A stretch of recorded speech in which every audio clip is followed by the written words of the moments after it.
julle so welkom as jy vir die eerste keer hier is in 'n tydjie. Ons is besig met 'n preekreeks uit die boek van Romeine of Romans. En die titel is Regte Lering. It means the right doctrine. Regte leefstyl. It means your doctrine influences your lifestyle. En dan as jy die regte leefstyl het, dan is daar ware lof, honor, praise wat na die Here toe uitgaan. En as daai siklus iewers verbreek word, dan verloor daar lof. Daar's lof wat Jesus nie kry nie, wat alle lof verdien. En dit is hoekom ons hierdie boek ondersoek. Die twee verse wat ons oor en oor na terugkom toe is die volgende verse. Jy kan sowel jou Bybel oopmaak by Romeine 6. Romans 6, jy kan solank jou Bybel oopmaak daar. Ons gaan so van vers 1 tot 13 daar rond wees. Romeine 6, maar ek begin net weer by Romeine 1, ek wil net vir jou die tema verse van die boek lees. As daar twee verse is wat die hele boek opsom, is dit hierdie vers 16 en 17. Henry, ek dink ek kan so klein bietjie sagter, hoe klink dit daar agter? Is hy alright? Ek is verkeerd. Ek skaam my immers nie vir die evangelie nie. I'm unashamed of the gospel. Want dit is die krag van God tot verlossing vir elkeen wat glo, eers die Jood, maar ook vir die Griek, vir almal.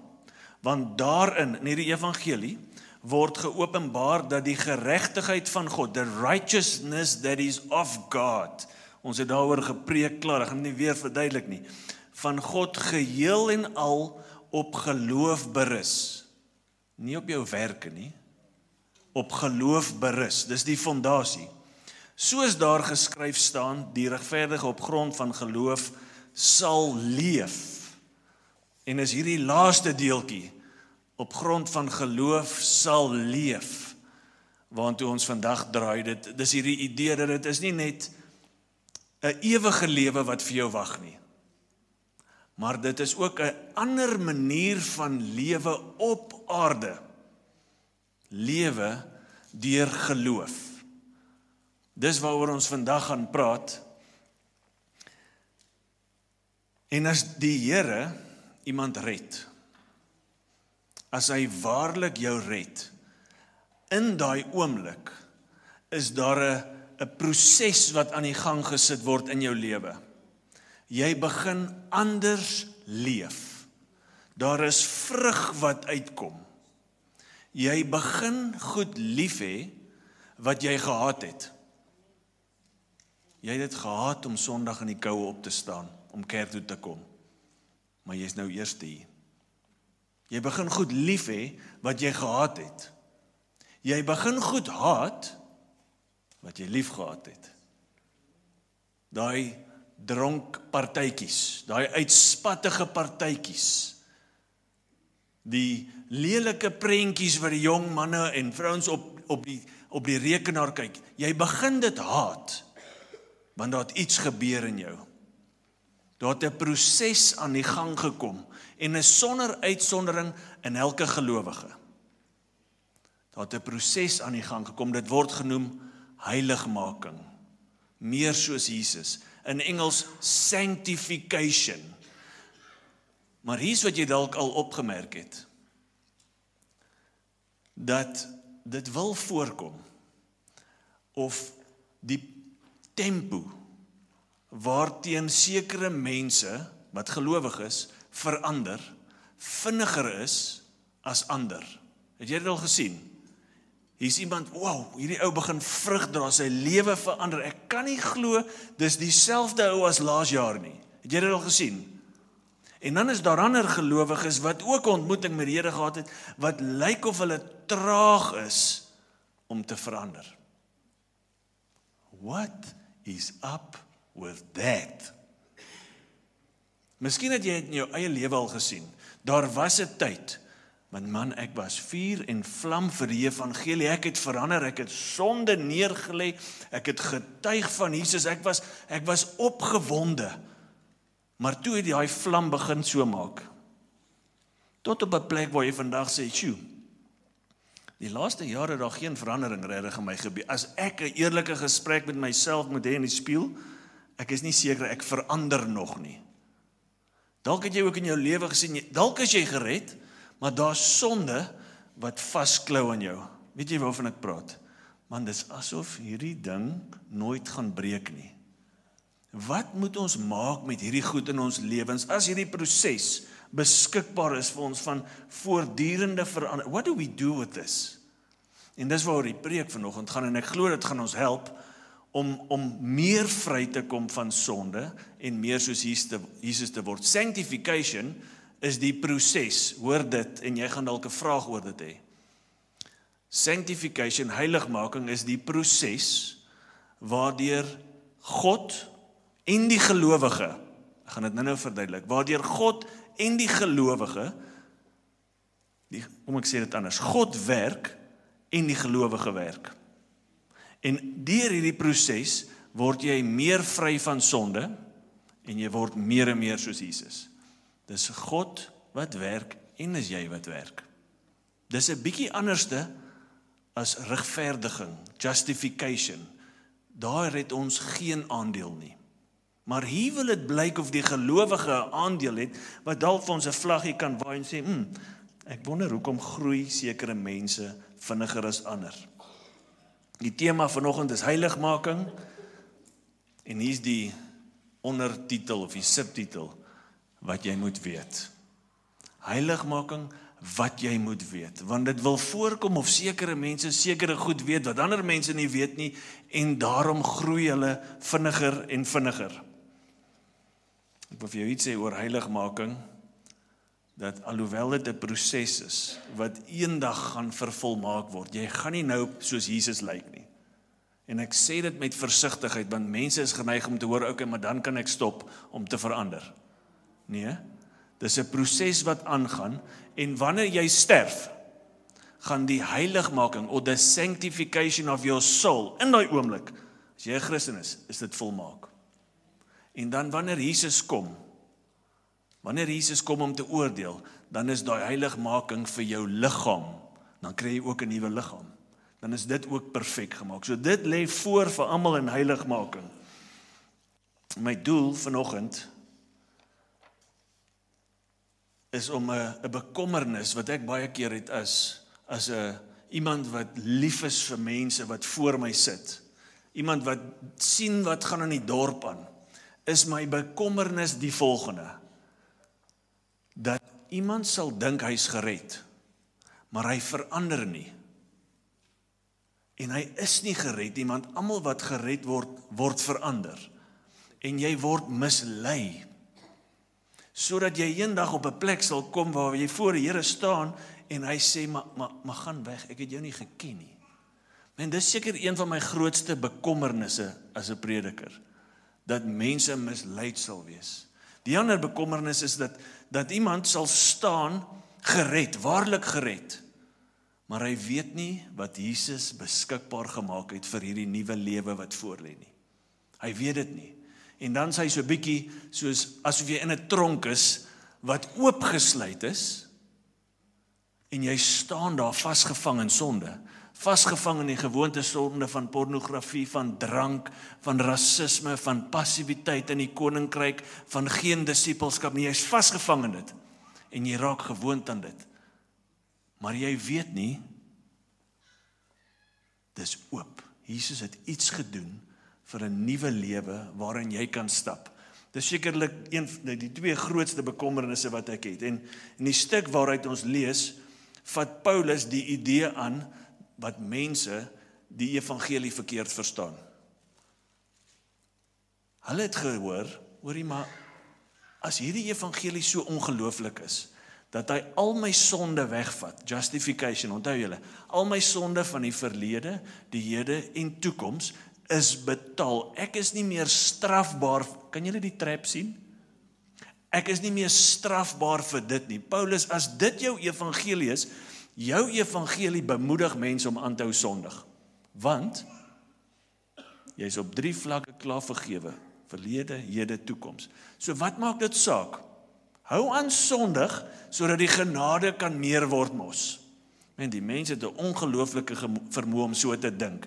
Al sê jy dit nie, leef ons dit baie keer. En Paulus se kort antwoord op dit is, hoegenaamd nie.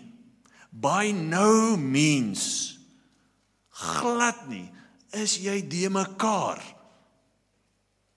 En so Paulus kom en hy breek daai ding af, en hy verduidelik vir mense, hoekom Jesus jou verander, en hoekom jy nie aanhou sondig nie. En as hy sê, hoorie, hoegenaamd nie kan jy aanhou in sonde leef as jy gered is nie. Dit beteken nie, jy doen nooit weer sonde nie, ons kom daarby. Maar hoegenaamd gaan jy nie aanhou leef in dit nie, hy sê glad nie. As hy sê hoegenaamd, en dan sê hy per implikasie, wel, daar's 'n ander lewe beskikbaar. Daar's 'n ander weg vir jou beskikbaar. En hy kom verduidelik vir hierdie mense hoe dit werk. As jy vir iemand moes verduidelik het, wat hierdie siening het, en dis ons almal baie keer, hoorie, maar ek kan maar aanhou sondig, ek kan tevrede word met die sonde in my lewe. Ek is mos vergewe. As jy vir so iemand moes verduidelik, how do you get out of this? Wat sal jou raad aan hierdie persoon wees? Sê gou vir die persoon langs jou. As jy iemand moet uitdisipel, uit die verkeerde verstaan van die evangelie van, dis okay om nie te verander as hy jou gered het, en jy kan maar net aangaan soos jy aangaan, it's business as usual. Wat sal jou raad wees? Sê dit in een sin vir daai persoon. Onthou, as jy dit mis het, gaan die ou dalk hel toe. Nee, daar's nie so pressure op jou nie. Maar ek probeer dit redelik reg kry. Probeer dit, sê in een sin, wat is jou raad vir so 'n persoon?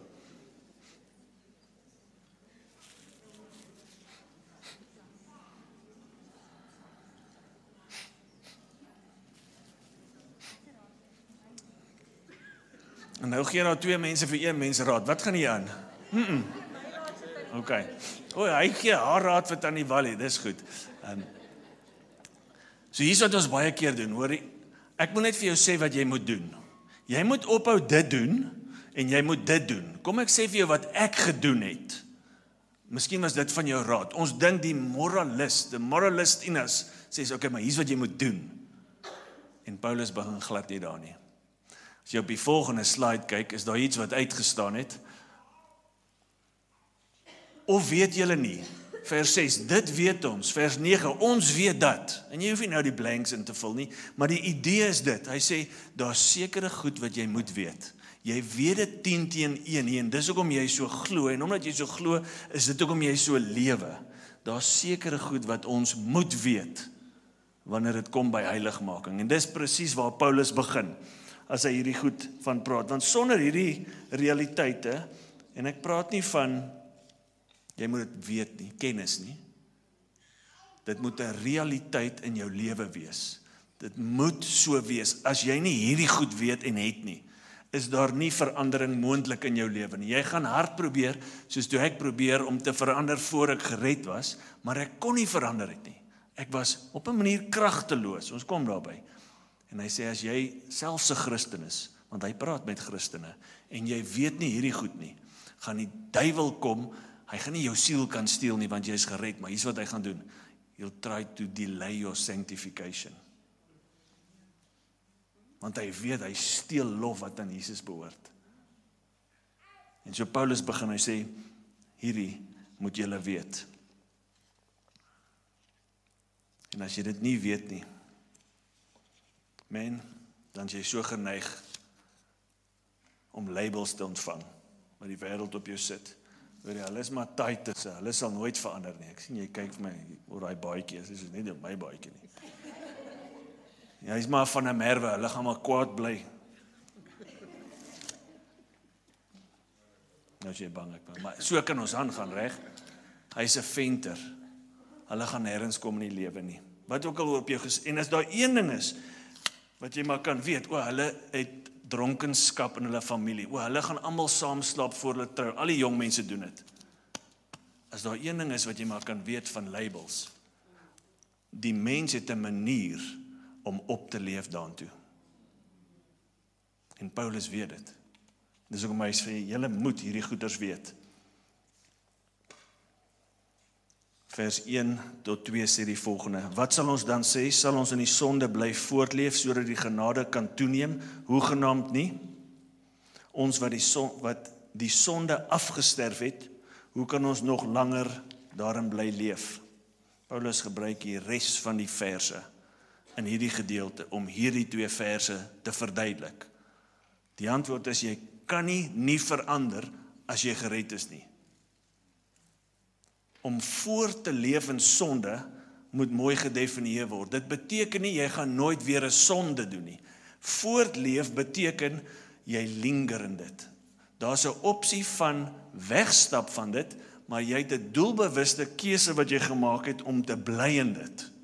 Die hek is oop, maar ek besluit om te bly in my sonde. Hy sê, geen iemand wat gered is moet dit doen nie.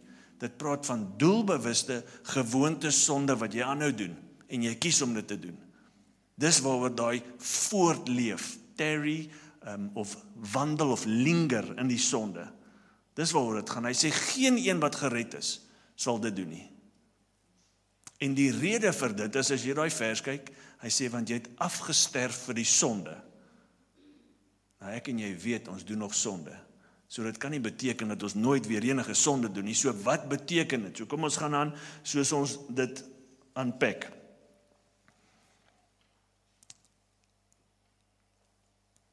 Of vers 4, vers 3, skus tog Marshall, of weet julle nie, dat ons wat in Christus Jesus ingedoop is, wat beteken dit? In sy dood ingedoop is. Dit verwys nie na die bekeringsdoop nie, dit wys nie na die waterdoop wat Jesus onder andere gehad het nie, dit verwys na redding. Dis 'n manier wat Paulus praat en sê, om in Christus in te wees, of in hom ingedoop te wees, is om gered te wees. In Galasiërs 3:27 staan daar, almal wat in Christus ingedoop is, het hulle self bekleed. They clothed themselves with Christ. Jy was buite Christus, nou is jy in Christus. So dit praat van wedergeboorte. En hy sê, almal wat wedergebore is, het ook in sy dood ingedoop. Is dit vir jou 'n interessante vers? Wat beteken dit om in sy dood in gedoop te wees? Want dit wil voorkom, of daar iets moet afsterf, daar 'n dood moet wees, wanneer jy gered word ook. Daar's lewe en dood, wat gaan hier aan? En so hy gaan aan om dit verder te verduidelik. Vers 4, deur die doop, dis nou hierdie een wat ons saam met Jesus is ons dus saam met hom in die dood begrawe. Sodat, hierdie dood het 'n sodat, daar's 'n rede, en as daar nie hierdie dood is nie, is daar nie 'n sodat nie. Sodat net soos Christus deur die magtige heerlikheid van die Vader uit die dood opgewek is, ook ons so 'n nuwe lewe kan lei. As daar nie daai dood is nie, is daar nie daai opsie van 'n nuwe lewe nie. Maak nie saak hoe hard jy gaan werk nie. As ons inderdaad met hom saam gegroei het, dis die enigste plek in die Nuwe Testament wat hierdie saam gegroei, growing together with, in voorkom. Ons kom terug na hom toe. In die dood soos syne, sal ons ook saam met hom saamgroei in 'n opstanding soos syne. Vers 6, dit weet ons, dat ons ou mens saam met hom gekruisig is, sodat ons sondige bestaan tot niet gemaak kan word, en ons nie meer slawe van sonde sal wees nie. Wie gesterf het, is immers vrygemaak van die sonde. Hier is wat Paulus sê. Daar was 'n ou Tian, en hierdie ou Tian was 'n slaaf gewees van sonde. Sonde het seggenskap, is die Afrikaanse woord, wat hy later gebruik, het autoriteit, the sin lorded over Tian. Die sonde was my Here gewees, my meester, die een wat my beheer het. Hy het dominion oor my gehad, hy het autoriteit oor my gehad. Hy sê, dit is wie jy was in jou ou lewe, en daarom, die lewe wat jy gelewe het in jou liggaam, was gekenmerk aan sonde. Want jy het 'n verteenwoordiger gehad, sy naam is Adam. Maar daar moes 'n nuwe Adam gekom het, 'n nuwe teenwoordiger. Maar die ou Tian was 'n slaaf van sonde. Hy was kragteloos teen sonde. As sonde gesê het, as daar begeerte, kom ons doen dit, dan doen die sondige natuur dit, en hier gaan die liggaam, ons doen dit. Hy's 'n slaaf. Hy het 'n meester. En Paulus sê maar, okay, hierdie ou Tian, wat onder die beheer was van die krag van sonde, hierdie tiaan moet sterf, hy moet gekruisig word. Hy moet dood. En as hy nie dood nie, is daar nie 'n nuwe lewe beskikbaar nie. Hy moet gekruisig word saam met Jesus. En alhoewel hierdie skrif nie praat van die doop nie, die bekeringsdoop nie, jy weet ons glo nie in groot doop nie, ons glo in bekeringsdoop, repent and be baptized. Alhoewel dit nie na hierdie doop verwys nie, is daar vir my 'n baie mooi prentjie wat die doop simboliseer wat hierdie skrif wys. Dink gou daaraan. Jy gaan, en in kerkgeskiedenis, by the way, was doop, die norm was onderdompeling. Dit was die norm. Onderdompeling, die ou tiaan wat vol sonde was, gaan onder die water. Die nuwe tiaan kom uit. Dit simboliseer wat reeds gebeur het. Dis nie 'n magic trick en wow, nou is jy onder die krag van sonde uit nie. Jesus, ek sterf saam met jou. Ek staan skoon op. Die ander waarheid is, hierdie tiaan wat geleef het voor hy gered is, was onder die mag van die sonde. En hierdie tiaan sterf. Hierdie mag sterf. En hierdie nuwe tiaan wat hier opstaan, wat alles het nou nuut geword, is nie meer onder die mag van sonde nie, maar onder die mag van God. Die evangelie is die krag van God tot redding. En ewe skielik is ek onder die krag uitgevat van sonde, onder die krag van God gesit, en dit is al manier hoe enige mens kan verander. Wanneer jy onder daai krag uitkom, en onder sy krag en heerskappy uitkom. Soos Paulus sê, ons het afgesterf vir die sonde, beteken dit nie, jy doen meer sonde nie, nooit weer sonde nie, dit beteken wel, die sonde is nie meer jou baas nie. Jy is nie meer kragteloos teen die versoekinge van die wêreld nie. Jy kan nie maar weer net sê, maar ons is maar net nou venters en ons die meer is so kort. Ons het nie daai luxury nie. Want ons is getransfer vanuit die krag van sonde na die krag van Jesus toe. Daarom sê vers 7, wie gesterf het is immers vrygemaak van die sonde. Dit is goeie nuus vir almal wat sukkel met sonde. Dis goeie nuus vir almal wat besef hoe sondig hulle is en ek weet nie hoe ek ooit in die hemel gaan kom nie. Die Here doen daai werk. Hy haal ons daar uit en hy sit ons op 'n nuwe plek, 'n plek waar 'n nuwe lewe kan lei, omdat hy gesterf het en ons saam met hom gesterf. En so wat ek sê is, en wat die skrif sê is, die sleutel het Jesus klaar gedraai. Die tronk is oopgesluit vir die wat gered is. Die deur is oopgemaak. Hy maak dit moontlik. Wat is ons rol tot hiertoe? Niks nie. Jy het 'n passiewe rol, jy moet dit weet. Jy moet dit weet dat hy die werk gedoen het in ons sanctification en dit beskikbaar gemaak het vir ons. En dan sê hy in vers 8, as ons saam met Christus gesterf het, glo ons dat ons saam met hom sal leef. Ja, dit verwys na die ewige lewe, maar dit verwys ook na die nuwe lewe. Die oomblik as jy gered word, begin jou nuwe lewe. Die ewige lewe het begin. Jy het nou die vermoë om progressief meer en meer soos Jesus te word. Vers 9, ons weet dat Christus, nadat hy uit die dood opgewek is, nie weer sterf nie. Die dood het nie meer seggenskap oor hom nie. Onthou ons, Paulus sê, jy het gesterf net soos Christus. En as daar staan, die dood het nie meer seggenskap, autoriteit oor Jesus nie, beteken dit, as jy soos Jesus gesterf het die dood ook nie meer seggenskap oor jou nie. Daarom hoef 'n gelowige nie die dood te vrees nie.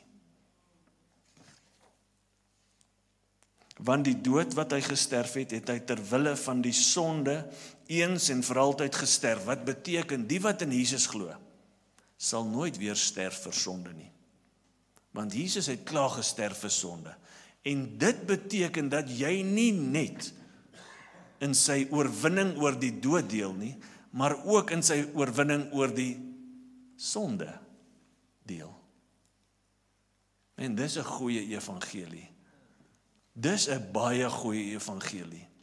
Dis iets wat ons oor en oor aan onsself moet preek hierdie, om dit te verstaan, dat dit dieper insak, maar die lewe wat hy leef, dit praat van Jesus, leef hy vir God. En dan vers 11. Beskou julleself dan so. Wat sê jy vir iemand as jy sê, beskou jou so? Wat bedoel jy? Sien jouself so, glo dit oor jouself, maar weer eens, it's not the power of manifestation. Dis nie fake it till you make it nie. Moenie dit so beskou as dit nie so is nie. Dis silliness. Dan jok ons vir onsself, maar Paulus sê, beskou jouself dan so, julleself dan so, dat julle in Christus Jesus dood is vir die sonde. Maar lewend vir God. Ons kom terug daarby, want ek dink ons vang die een helfte. Ons vang die helfte wat sê ek is dood vir die sonde, maar ek dink ons sukkel met die maar lewend vir God. Wat is die gevaar van dit nie glo nie? Wat is die gevaar van dit nie beskou oor jouself, dat jy dood is vir die sonde, jy is onder die mag van sonde, onder die mag van God. Die gevaar is, dat die sonde kom en staan soos 'n groot Goliat voor jou. En hy brul, ek is kragtig oor jou, I'll control you, you're a slave to alcohol, jy's 'n slaaf tot hierdie goed, en hy skree, jy sal onder my buig. En as jy nie jouself beskou as dood vir die sonde nie, gaan jy jouself beskou as dalk lewend vir die sonde, al is jy dood, en jy word mislei in sonde, al is die hek oop, boei jy jouself weer. Als omdat jy nie jouself beskou soos Jesus jou beskou nie. Jy gee aan daai sonde krag wat dit nie uitlink het nie. Jy administer en sê sonde, ek sal voor jou buig. Jy is te groot vir my. Ek sal dit nooit oorwin nie. En is als omdat ons onsself nie beskou as dood vir die sonde en lewend vir God nie. Ons is gemaak om meer soos Jesus te word. As jy jou roeping wil vind in die lewe, hier's dit. Is om soos Jesus elke dag te word. Hoekom is jy nog vandag hier? Om meer soos Jesus te word. En daar's klomp takke uit daai sin uit. Klomp vertakkings. That's your purpose. That's your calling. En hoe hartseer is dit as ons kort van dit stop, maar dit is beskikbaar. 'n kantnota net is, dit beteken nie dat die gelowige nie gaan battle met sonde nie. Jy moet dit hoor. Ek dink juis, die feit dat jy 'n stoeigeveg aan die gang het met 'n sekere sonde in jou lewe, is 'n goeie ding. Dit beteken jy is nie tevrede met daai sonde nie. Jy was tevrede met hom. Onthou toe jy nie gered was nie, you did not have a battle with sin. Ons het gebat in die sonde, daar was nie 'n battle nie. Nou het ek 'n battle. Ek weet, dis nie waarvoor ek gemaak is nie. So en ek wil jou bemoedig om aan te hou. Don't give up. Moenie gewoond raak aan die sonde in ons lewens nie. Battle with the sin, because you're not under the power of that sin. Hou aan groei saam met Jesus. Hou aan groei soos Jesus, kan ek eerder sê. En dis waar daai vers inkom, vers 5. As ons inderdaad met hom saamgegroei het in sy dood soos syne, sal ons ook saam hom groei in 'n opstanding as. Wat is dit? As. As beteken dis net vir die wat waarvoor dit waar is. Dan sal jy saamgroei. Saamgroei is 'n unieke woord. Enigste plek in die Nuwe Testament waar hy voorkom, en dit beteken, Dirk, jy sal weet, help my as ek verkeerd is, as jy 'n stammetjie van een plant het en jy sit 'n ander stammetjie, jy graaft hom in. Wat noem mens dit in Afrikaans? Jy ent hom in. Dis wat dit beteken. As jy dan nou ingeënt is in Jesus, saam met hom is, as jy nou deel is van die wingerd, Johannes, onthou julle daai skrif, dan sal jy saam met hom groei, want hy is die bron van jou groei. Hy maak dit moontlik. Dis so 'n mooi prentjie wat hy uitbeeld, wat hy sê, dan sal ons aanhou groei. Ek lees vir jou net die volgende verse, wat dan die vraag, en so begin ons afsluit, wat vra, tot hiertoe, het jy 'n passiewe rol om te speel in jou verandering, in jou sanctification, en dit is, om bloot te weet wat hy gedoen het, om vertroue in dit te hê. Maar dan kom hierdie verse wat so klink, laat die sonde dan nie langer oor julle sterflike liggame heers nie, om julle sy begeertes te laat gehoorsaam nie. Julle moet ook nie meer julle ledemate as wapens van ongeregtigheid tot beskikking van sonde stel nie. En 3 keer tot beskikking. Nee, as mense wat uit die dood lewend geword het, stel julleself tot beskikking van God. Dit klink nie meer so passief nie, right? Dit klink of hier het jy iets om te doen.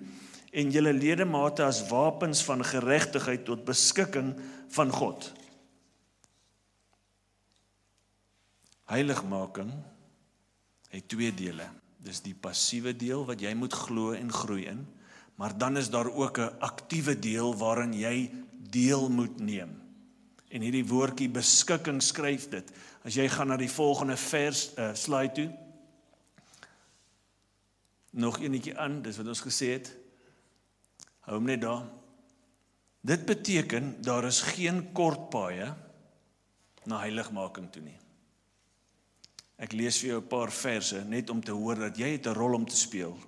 Hebreërs 12:14 sê, beywer julle vir 'n heilige lewe, beywer. 1 Tessalonisense 4:3, weerhou julle van onsedelikheid. Dis 'n werkwoord. 1 Korintiërs 6:18, flee from sexual immorality. Dis 'n werkwoord. Dit beteken hardloop. Jong mense, moet dit nie probeer veg nie.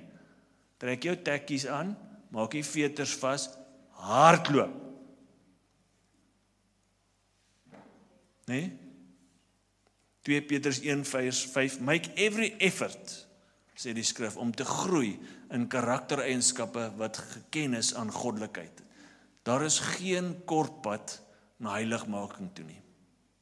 Alhoewel dit beskikbaar is, het jy 'n aktiewe rol om te speel. Nou wat kan jy doen? Daar is iets soos verhoudingsgewoontes met God. Iets soos jy kom in jou woord. Jy lees en jy leef jou woord. Dis iets wat jy kan doen. Jy praat met God. Individueel, it's prayer. Jy vas om jouself te herinner, ek het hom meer nodig as wat ek my kos nodig het. Jy getuig van hom. Daar is disippelskap, daar is aanbidding, daar is die samekoms van die gelowiges. Hierdie is als dinge wat hy vir ons gee en sê, wel, dis 'n bietjie so saad. As jy dit gaan plant, ek het die grond klaar voorberei. As jy hierdie saadjies gaan plant, dan gaan daar vrug wees. Daar's geen kort paaie nie. Ek gaan gou een versie, enetjie aan asseblief, Marshall. 'n significant aanhaling wat ons moet oordink. In regverdigmaking, dit praat van hy red jou legal standing is vergewe. In daai aspek van die evangelie is werke en geloof teenstrydig. Hulle kan nie saamkom nie. Dit is net geloof. Daar's geen hoeveelheid werke wat jy kan doen om jou gered te kry nie. So hulle is teenpole. Dit is net geloof. Dis wat dit sê. Maar in heiligmaking is geloof en werke. Dit beteken jy is klaar gered. Is geloof en werke het hulle verband. En is dieselfde verband wat daar is tussen byvoorbeeld saadjies en 'n blom wat uitkom. Of saad, 'n mieliepit en dit word meel aan die einde. Dit is dieselfde idee. En kan jy sien dat ons het 'n rol om te speel in heiligmaking? Dis nie net 'n passiewe ding nie, dis 'n aktiewe ding ook.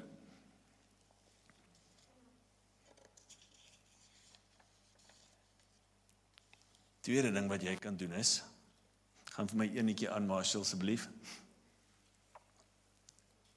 Kan ek net hierdie ding help julle? As jy vers 1 tot 3 kyk, het ek vir jou probeer highlight wat ek raak lees in die skrif. Daar is 'n ons, en hierdie tema gaan aan. Ons, weet ons nie, weet julle nie, dit is heeltyd meervoud. Hier is wat ek vir jou vanoggend wil sê oor heiligmaking in jou aktiewe rol. Heiligmaking word bes beleef in kerkgemeenskap. Dis 'n spansport in die Nuwe Testament. Bou mekaar op in liefde, sê Paulus. Dan is daar Petrus wat sê, julle is 'n lewendige gebou van heiliges, wat saam opgebou word in die liggaam, 'n gebou van God. Saam is julle 'n heilige nasie. Sanctification word beste beleef in community. En community vat baie keer, wel daar is 'n, ek sien my minder as jou, en ek dien jou. Dit verg nederigheid. Dit verg ook autoriteit. Daar is leierskap wat God in plek sê, en baie mense sal nie in 'n kerk kom sit nie, want hulle het nie 'n issue noodwendig met die kerk nie, maar met autoriteit. En wat jy dan uitpunch op ook, is die tempo waarteen jy verander. Hierdie is God se plan. En daarom sal jy altyd hoor, hey, julle join 'n connect groep. Hoekom wil ons connect groepe meer hê? Want ons glo die woord wat sê, heiligmaking word bes beleef in 'n gemeenskap. En jy het mense in jou lewe nodig, waarmee jy kan reguit praat, wat jou kan leer om te onderhou wat Jesus gesê het. Dis nie 'n pad wat jy alleen moet stap hierdie nie. En dan is daar victory training. Hoekom al hierdie goeders? Want ons weet, dit verg 'n gemeenskap om mense aan te moedig en myself om te groei, om meer en meer soos Jesus te word, want ek kan nie sien wat agter my is nie, maar jy kan sien as daar 'n blind spot op my is, en jy kan my help.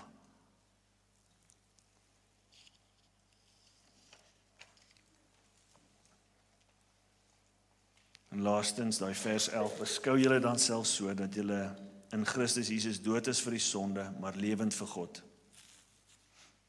Kan dit wees dat ons net die helfte van daai vers vang? Die eerste helfte, okay, ek is gered, ek is dood vir die sonde, maar ek het myself nog nooit gegee, maar ek gaan lewe vir God nie. Ek sien myself as gered, maar ek het gaan stagneer in my stoel by die kerk. Ek sit hier Sondag. Dis baie lekker. Passief. Sal Tiaan sê asseblief ons 'n goeie woord bring. Hooplik dis goed. As dit nie goed is nie, hoor hier is 'n ander kerk en dan gaan ek so intoe. Moenie jok nie, ek weet julle het al so gedink. Hoekom wil hulle hê ek moet dien? Want is nie Gerard, hulle werk by die kerk, kan hulle nie dit doen nie. Wat is hierdie disippelskap ding? Hoekom wil jy my leer om van ander mense van Jesus te vertel? Weet jy wat, ek is gered, maar ek het nog nooit gesê, okay, ek gaan lewe vir God nie. Ek gaan myself gee vir hierdie, ek volg hom, en hy het gesê, as jy my volg, sal ek jou 'n visser van mense maak. Ek dink ons mis dit. Ons is alright, uit ons selfsug, want ons is dood vir sonde. Maar miskien is dit tyd wat ons dink, daar's 'n ander helfte. En dalk maak dit vir jou sin, hoekom daar is 'n gedeelte van jou is en my is wat nie wil verander nie. Because there's a certain type of growing that you will only experience when you go. En dis waartoe ek dink die Here roep ons op deur hierdie woord. Ek sluit af deur vir jou te vra, die Here wil hê dat ons moet reageer op hierdie woord. Hy wil dit hê. Ek is onseker presies hoe hy dit wil hê, maar miskien is dit hierdie laaste gedeelte. Ek het my gesien dood vir sonde, maar ek het myself nog nooit gegee vir, man, ek gaan lewe vir die Here. Ek gaan deel word van geestelike familie. Ek gaan nie net kom sit nie, ek gaan deel word. Ek weet nie wat dit is nie. Miskien is dit 'n gewoonte sonde in jou lewe waarop hy sy hand gesit het en sê, dit hoef nie so te wees nie. Die hek is oopgesluit. Bely, sê vir iemand, laat hulle saam met jou bid. Miskien is dit, wel, nou maak dit sin dat ek nie verander nie. Want ek het nie die Here in my lewe nie. Ek is onseker wat dit is. Maar ek weet, hy wil hê elkeen van ons moet reageer op dit. So kom ek sluit die oë en ek bid vir ons oor dit. Here, U is so goed dat U vir ons die sleutel gegee het, ook om te verander. U het die hek oopgesluit, U het die tronkdeur oopgesluit. Here, en ek weet dat U ons wil in heiligheid intrek, want dit is ons roeping. Here, as dit is vanoggend, dat ons net die eerste helfte van die evangelie verstaan, want ons is gered, maar ons verstaan nie, daar's ook 'n nuwe lewe waantoe ek jou roep. Here, vergewe ons, en mag ons voor die einde van hierdie week 'n aktiewe stap vat, om dit te bewys, Here. 'n Lewe vir God. Here, ons weet, dis nie die stap wat ons red nie, dis nie die stap wat ons verander nie, dis U guns op hierdie stap, wat ons verander. Here, want ons is onder die krag van sonde uit, onder U krag in, en daar's 'n nuwe genade op ons. Miskien is dit, Here, U het my gered, maar ek het nog nooit publiek die stap gevat van die waterdoop nie, die bekeringsdoop. Here, ek wil simboliseer uit gehoorsaamheid wat U gedoen het. Miskien is dit. En ek wil jou bemoedig om dit te doen. Miskien is dit bloot, gaan bid saam met iemand. Here, mag U ons lei om te reageer op hierdie woord in die naam van Jesus. Amen. Indien jy nodig het om die Here in jou lewe te hê, of om gedoop te word, wil ek jou vra om na die tyd hiervoor met my te kom praat, soos almal uitgaan. Moenie hierdie geleentheid mis nie, en ek stuur jou uit met hierdie idee, dat heiligmaking is 'n bron van vrede en vreugde. Het jy al daaraan gedink? Het jy geweet, dis deel van die vrug van die Gees, die Heilige Gees? As jy joy nodig het, as jy vrede nodig het, laat die Here jou verander, laat hy jou groei, want deel van die vrug van die Gees is dit. Romeine 14:17 sê, die koninkryk van God is tog nie 'n saak van kos en drank nie. Ek weet jy bekommerd oor die skaapchoppies wat dalk nou gaan droog word, die skaapbout tannie wat dalk nou al dan moet sê hoe laat ons moet kom. Ek weet jy bekommerd daaroor, maar hy sê dis nie dit nie, maar van geregtigheid en vrede en blydskap in die Heilige Gees. Ek stuur jou uit om te gaan groei in vrede en vreugde van die Heilige Gees hier buite. Mag jy 'n baie lekker dag hê. Ek hoop om saam met van julle te bid nou, en kom ons gaan drink 'n lekker koffie saam. Amen.